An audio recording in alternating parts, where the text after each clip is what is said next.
think Chapin High School is really unique in this winter giving experience. I think that's neat that every child in the school has an opportunity to give, and getting them all here together to actually see how their hard work paid off is really neat. Under the direction of Kevin Abair, who is actually our band director, he kind of coordinates all the fine arts pieces together, but seeing the kids actually get to participate all together is really neat. And if you noticed, there's several students who are in band, orchestra, drama, that participate in a variety of fine arts. So it's really neat to kind of see their passions come to light. Each year we choose 2 organizations.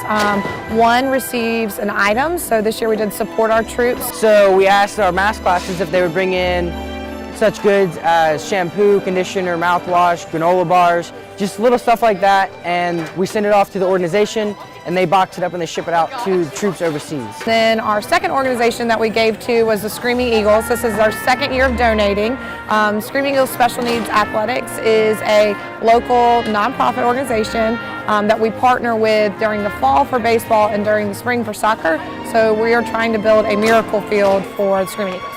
It just makes me feel great that the Chapin community, we can come together as a school to come together for a common cause, and that in the spirit of giving that we can give just whatever we have, and 20,000 is amazing. I'm glad we can do it.